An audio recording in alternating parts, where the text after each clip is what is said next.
Assalamualaikum warahmatullahi wabarakatuh. Bertemu lagi dalam perkuliahan sistem hukum Indonesia. Kali ini kita membicarakan tentang delik pers dalam hukum pidana. Delik pers dalam hukum pidana bukan berarti kebebasan pers dikekang di Indonesia. Akan tetapi hukum tersebut adalah untuk mengatur segala kehidupan masyarakat.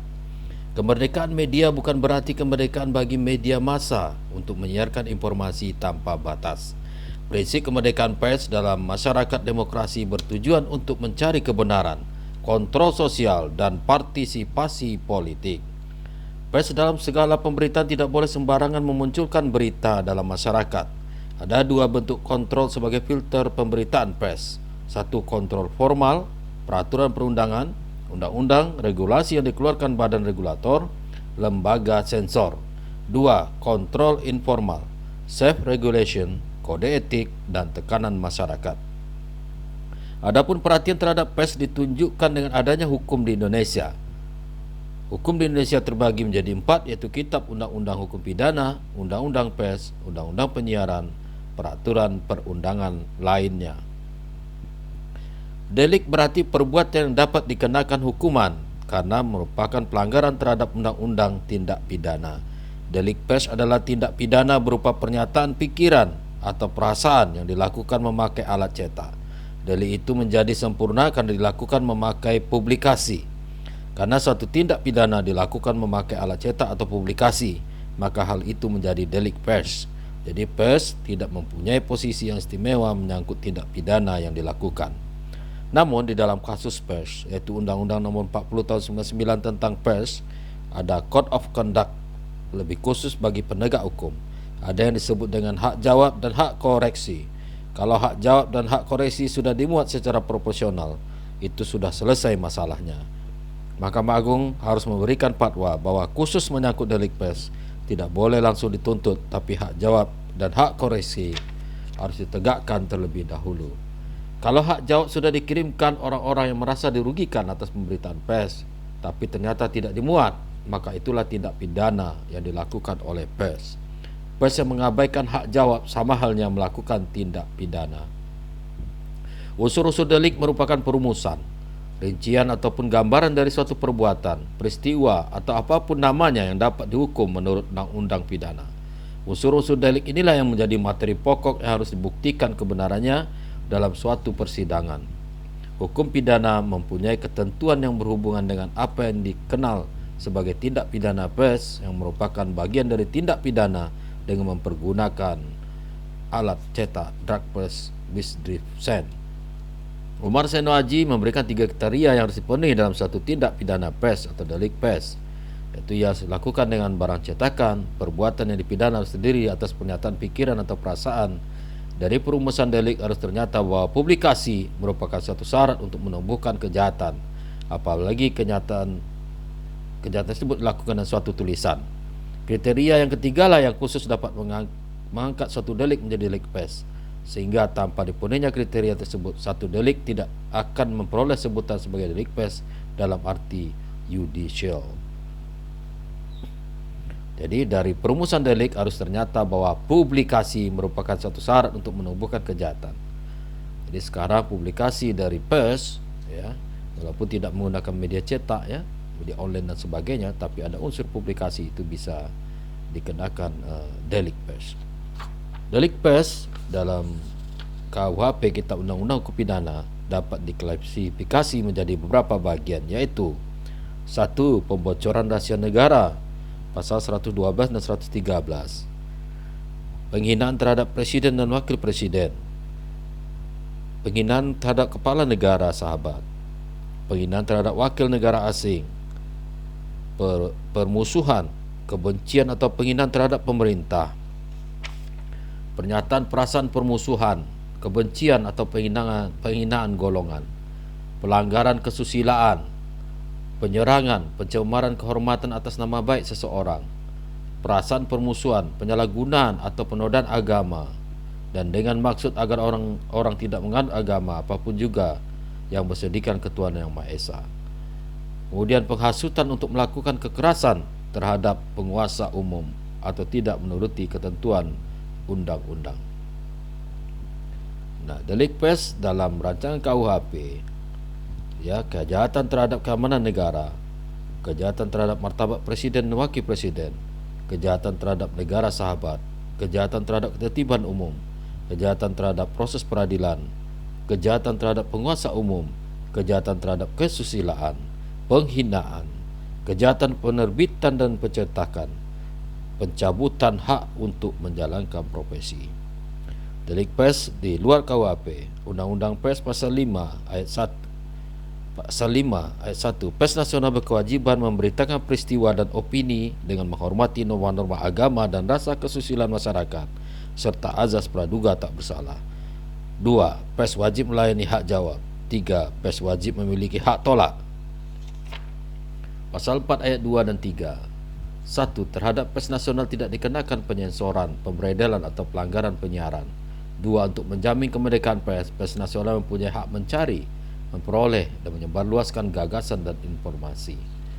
Dewan Pers dalam upaya mengembangkan kemerdekaan pers dan meningkatkan kehidupan pers nasional dibentuk Dewan Pers yang independen.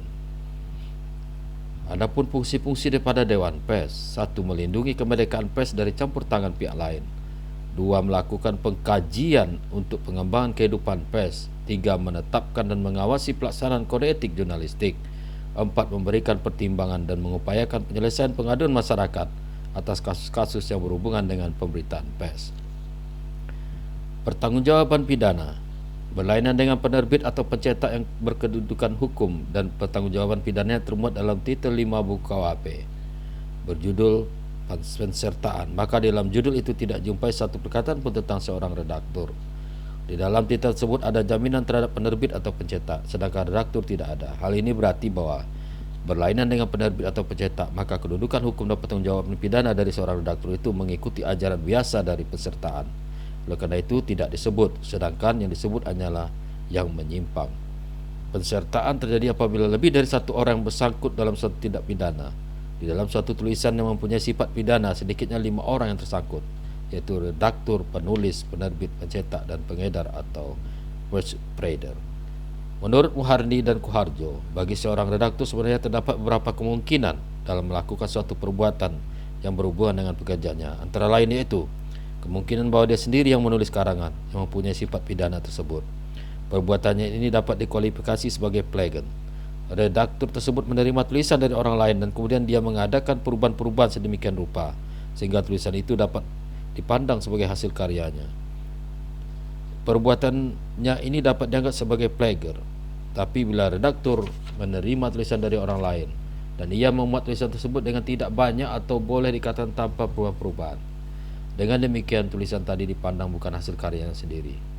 Di sini timbul persoalan, apakah perbuatannya itu dipandang sebagai perbuatan seorang mede pleasure turut serta melakukan, ataukah sebagai perbuatan seorang mede plictic membantu biasa. Mengenai soal ini terdapat dua pendapat, yaitu pendapat Van Hattum yang menganggap perbuatan tersebut adalah perbuatan mode pleasure. Sebaliknya Simons, Van Hemel dan juga jurisprudensi pengadilan pendapat bahwa perbuatan itu adalah perbuatan seorang mede pleasure. Delik pers dalam KUHP, Kitab Undang-Undang Hukum Pidana, yang tadi diklasifikasikan sebagai berikut hukuman yang bisa akan diterima oleh insan pers. Pembocoran rahasia negara adalah sesuai dengan pasal 112 dan 113. Lama pidana pelanggaran pasal ini selama-lamanya maksimal 7 tahun penjara. Yang kedua, penghinaan terhadap presiden dan wakil presiden, pasal 134. Tindak pidana pelanggaran ini dihukum selama 6 tahun penjara.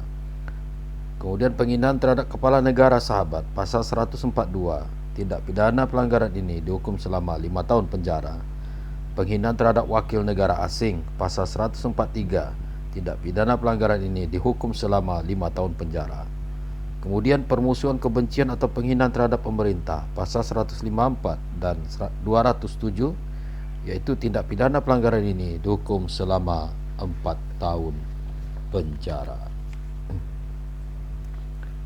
Selanjutnya, pernyataan perasaan permusuhan, kebencian atau penghinaan golongan, pasal 156, tindak pidana pelanggaran ini dihukum selama 7 tahun penjara. Pelanggaran kesusilaan, pasal 282 dan 283, tindak pidana pelanggaran ini dihukum selama 1 tahun 6 bulan penjara. Penyerangan, pencemaran kehormatan atas nama baik seseorang, kecuali jika dilakukan demi kepentingan umum atau karena terpaksa membela diri, maka pasal 310 tindak pidana pelanggaran ini dihukum selama 9 tahun penjara. Perasaan permusuhan, penyalahgunaan atau penodaan agama dan dengan maksud agar orang tidak menganut agama apapun juga yang bersendikan ketuhanan yang Maha Esa, pasal 156A tindak pidana pelanggaran ini dihukum selama 5 tahun penjara. Kemudian penghasutan untuk melakukan kekerasan terhadap penguasa umum atau tidak menuruti ketentuan undang-undang, pasal 160 tindak pidana pelanggaran ini dihukum selama 6 tahun penjara. Selanjutnya, delik pers di luar KUHP, Undang-Undang Pers pasal 5,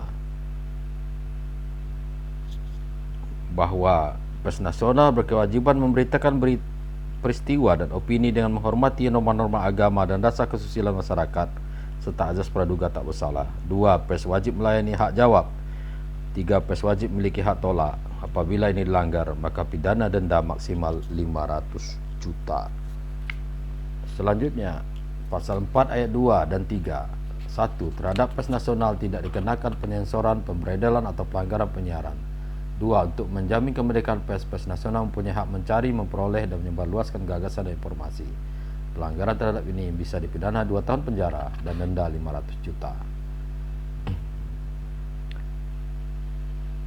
Itulah ketentuan-ketentuan terhadap delik pers, ya, di dalam KUHP. Artinya seorang insan pers bekerja dapat dikenakan hukum pidana apabila melanggar, ya, perbuatan-perbuatan yang melanggar hukum, ya, sesuai dengan KUHP, undang-undang, pasal-pasal yang telah kita bacakan tadi di dalam kegiatan pers yang dianggap melakukan suatu pelanggaran, bisa dianggap melanggar delik pers.